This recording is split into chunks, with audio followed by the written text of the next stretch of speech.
बढ़ता ही जा रहा है, डे बाय डे चिंताएं तो बढ़ती जा रही है, मेहनत बढ़ती जा रही है, व्रत कर रहे हैं, नंगे पांव चल रहे हैं, उपवास कर रहे हैं। वैसे एक बात बताना, आपको लगता है भगवान को अच्छा लगता होगा जब हम ये सब करते होंगे? अगर वो पेरेंट है, हम गैस कर रहे हैं, I don't know what's right और रॉन्ग, वी गेसिंग, आप पेरेंट हैं, आपको अच्छा लगेगा कि आपका बच्चा पूरा दिन खाना नहीं खाएगा? तो हाँ जी, नहीं ना। और आपको अच्छा लगेगा आपका बच्चा नंगे पांव 1000 सीढ़ियां चढ़ता ही जाए, उसके पैरों में से खून निकल के आ रहा है, लेकिन वो आपको खुश करने के लिए 1000 सीढ़ियां चढ़े, आपको अच्छा लगेगा? जो चीज आपको अच्छी नहीं लगेगी ना,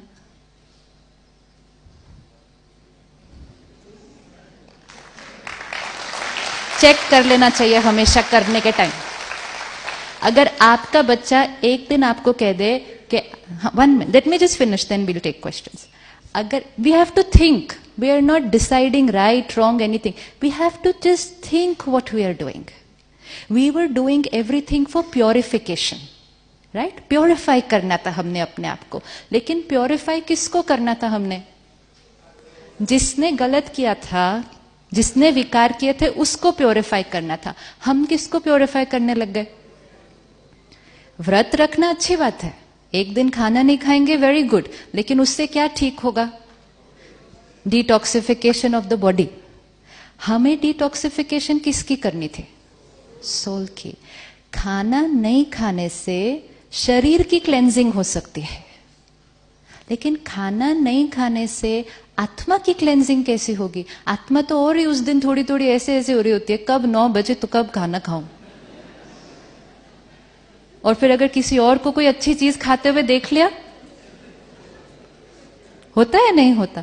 9 दिन नवरात्रे होते हैं तो 9वें दिन 12 बजे, विच मीन्स आत्मा के संस्कार कहां चेंज हुआ? वो तो सिर्फ एक हट की तरह 9 दिन उस नियम को पालन किया। प्योरिफिकेशन अगर हुआ होता तो फिर 9वें दिन के बाद आपको वो चीज खाने का मन ही नहीं करना चाहिए फिर। लेकिन ये तो वेट करते हैं कब 12 बजे और कब हम उस चीज को खाएं। तो प्योरिफिकेशन किसका करना था?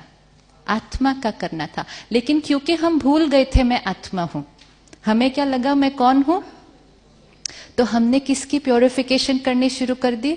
हमने सोचा शरीर को तकलीफ देंगे, कष्ट देंगे तो इसकी प्योरिफिकेशन हो जाएगी। लेकिन पाप इसने नहीं किए थे। अगर मैं इस हाथ में एक चाकू पकड़ के किसी का मर्डर कर दूं तो ना चाकू की गलती,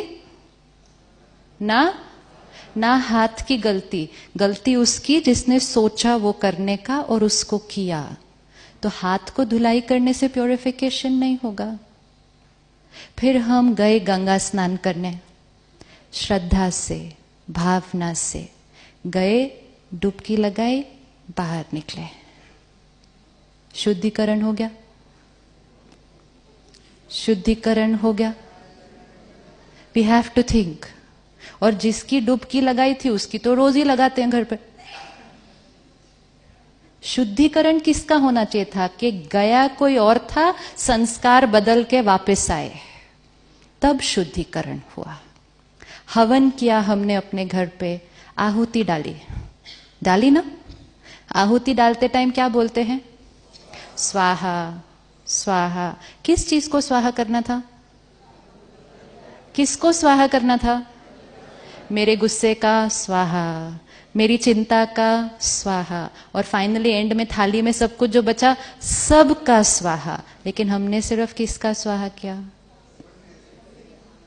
जितना हम बॉडी कॉन्शियस हो गए तो हमने सारी चीजें भी कैसे करनी शुरू कर दी? सिर्फ फिजिकल फिजिकल फिजिकल। इसलिए रिचुअल्स वर वेरी एक्यूरेट, लेकिन they were meant for the purification of the soul. लेकिन हम आत्मा कुछ और सोच रही है, हवन कर रहे हैं, सोच रहे हैं वो आया कि नहीं आया, वो क्यों नहीं आया, उसके हवन पे तो मैं गया था, वो ऑफिस के लिए लेट हो रहा है, पंडित जी का हवन खत्म ही नहीं होता, पंडित जी जल्दी करो, देर हो रही है, हाफ डे की छुट्टी ली थी सिर्फ। ये प्योरिफिकेशन नहीं हो रहा है, ये प्योरिफिकेशन नहीं हो रहा है, ये सिर्फ नियम पालन हो रहा है। तो फिर अगर सिर्फ नियम पालन करेंगे, प्योरिफिकेशन नहीं करेंगे, तो चार्जिंग कैसे फील होगी फिर? और इसीलिए चार्जिंग नहीं फील हो रही है। अब प्योरिफिकेशन किसका करना है सिर्फ?